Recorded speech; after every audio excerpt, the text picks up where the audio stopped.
Hey Sainers, welcome back to the Saints TV YouTube channel. Hope you're all having an awesome week so far.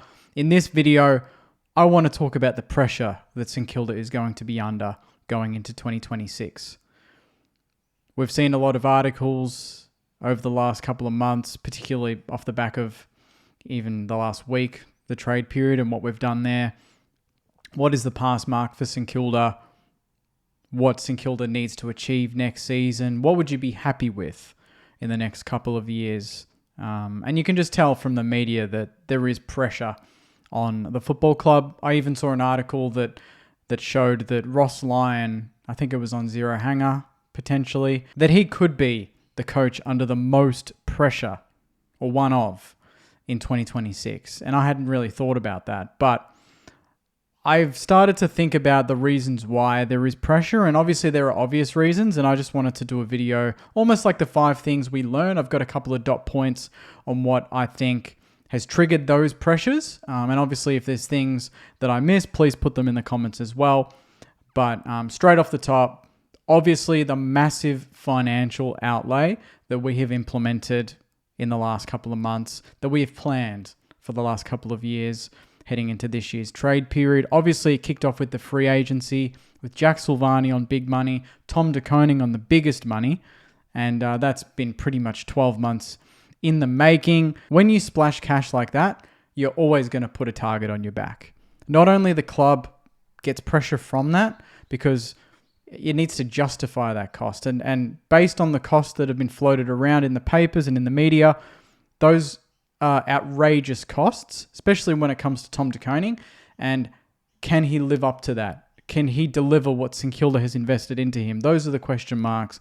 And with question marks always come pressure. I think the key thing, or the key message coming from splashing that type of cash is, to me, that means you're all in. That means you're ready to go. That means success is non-negotiable in this situation. That is the only thing that will justify this spend, is winning big games, winning finals, and potentially winning a flag. The second point, and it's a pretty obvious one, Nasiah Wanganeen-Malira's timeline and what his signature has really meant for the football club. We know, we've talked about it to death, but him signing only for the 2 years until the end of 2027 has immediately put St Kilda in that position of, we need to do something big and we need to go hard in these next 2 seasons to keep this player. Because if we don't, and we don't make finals next season, and we don't make finals the year after that, we can be pretty sure that there's a strong chance that he would be thinking about going home. So just that alone adds internal pressure. So the first one,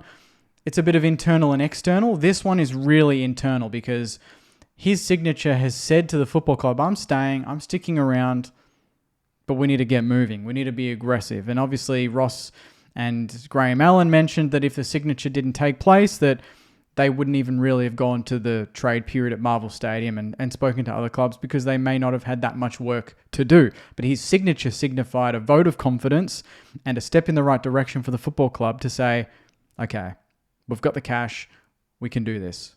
Let's go. And that's exactly what it meant. So that timeline I loved. Like, that's one of my favorite pressures when I look at the list that I've written. That is the one that I love the most because I love a club that's under pressure. I love players that need to deliver, that feel like there's no other option. I don't want our players to get lazy and take it easy and get complacent. If he had signed a 10-year deal, yes, as a fan, I would have been stoked. But at the same time, I'd be worried, well, okay, is he going to kick on now?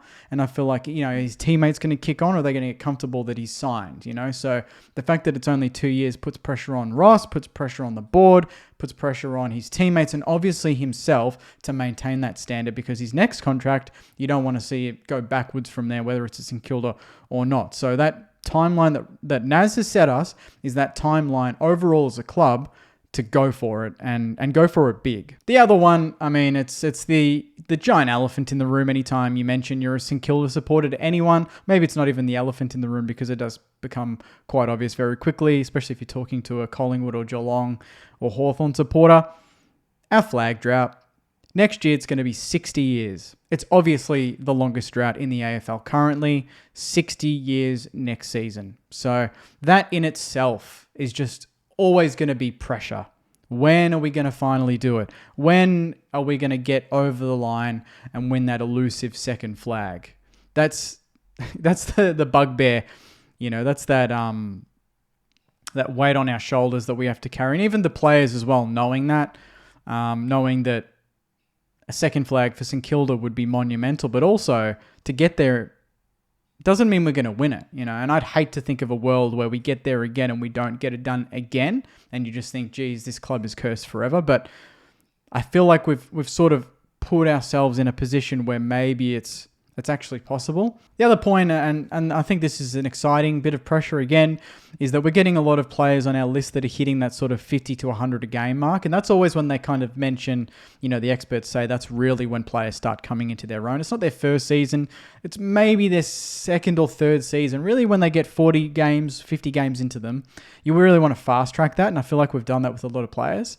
Like just as an example right now, I've got it down here. Owens. So these are all players that are pretty much from 50 games to 100, really.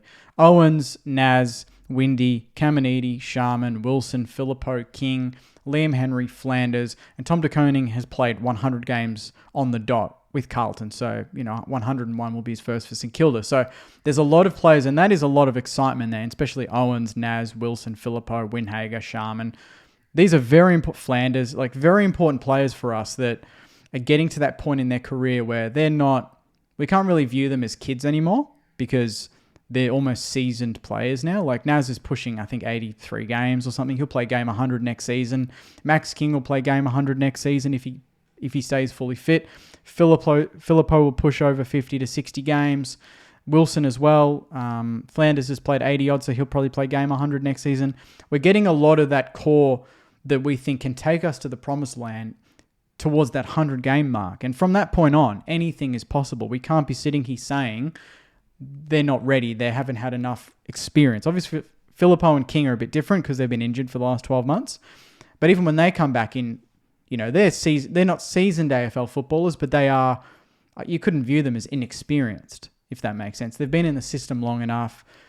It's time to go for a lot of these players. And I haven't mentioned, the players that we've got that are in their prime right now in Wilkie and Sinclair and Marshall, Higgins, these players that are obviously already, I think, elite in their position. So to have that group jump into the next step, and then obviously below them is the Max Halls, the Garcias, the Boxshalls, these players that will then push into that 50 game mark, and then they will follow suit. So we've got a couple of waves. Like there's tier 1, which is Wilkie in that. There's tier 2, which is these guys. And then there's tier 3, which is Hall, Garcia, Boxshall, Keeler, these sort of guys, Taru as well. So there's layers there. And once those layers start hitting certain milestones, we should then be hitting certain milestones on the football field in terms of win-loss. The last point, I kind of added this last second, prepping this video, but to me, I think the AFL is split into two sections now. I think it's essentially you're a chance and you're no chance. And I think probably up until now, we might have been hovering between the two where you're like a chance, and by a chance, I mean you're a chance to make finals.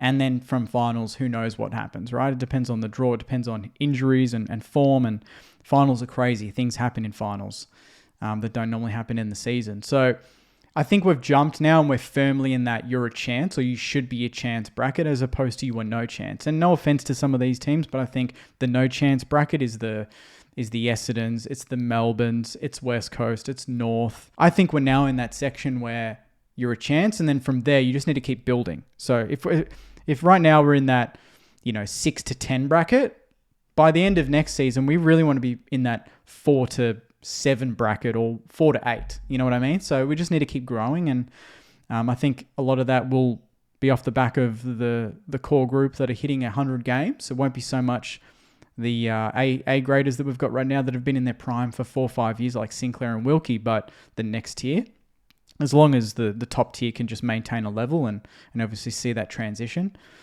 So that is kind of my reason saying as to why there are a lot of pressures on St Kilda. Obviously, the other one is our president and Ross Lyon, our coach, and Carl Delina. We've been very vocal in this space in football in general, talking about rule changes, talking about the draft, academies. So I think that alone has put a target on our backs, and certain clubs, no doubt, will want to see us blow up and Obviously, I didn't mention it, but past failures of like 2019, the fact that we got Paddy Ryder, we got Dan Butler, Zach Jones, Brad Hill, Dougal Howard, these players in, and then we won a final the following season. We did. That's the last time we've won a final, coincidentally, but that wasn't enough to get us to the next level. That was a sugar hit. And obviously a lot of opposition supporters liken it to that, but I think our young core and our football department and our game plan is so much better than what it was back then. So I'm hoping history doesn't repeat. But as a Saints fan, it'd be remiss of me not to mention that possibility of history repeating it in the most negative way possible. But at the end of the day, it's pressure and we should be bloody embracing it. I love that there is some level of expectation. I'm not saying we're going to win a flag. I'm not saying that we're going to dominate the competition because of what we've done. But we've put ourselves in a certain section of the AFL ladder right now that is a section that is exciting, and a lot is possible if you do a lot right. And right now we're doing a fair bit right. It's just a matter of it all clicking when it comes to, when that ball is thrown up round one next season, and seeing all the new faces gel with obviously the current crop of footballers that we've got. So those are my reasons why we are under pressure. I love it. Bring it on. I'd rather be under pressure than not. And I can't wait for 2026. So put in the comments, Sainers, what's your thoughts? What are your vibes? What's your expectation going into next season? Do you believe there is pressure on St Kilda, or do you think it's just media hype? I personally think, yes, there is pressure, and we should absolutely be embracing it and using that as a tool to continually defy the odds and get better and win games next season. So thanks, Sainers. Enjoy the rest of your week. Take care. And as always, go you mighty Sainers. See you guys.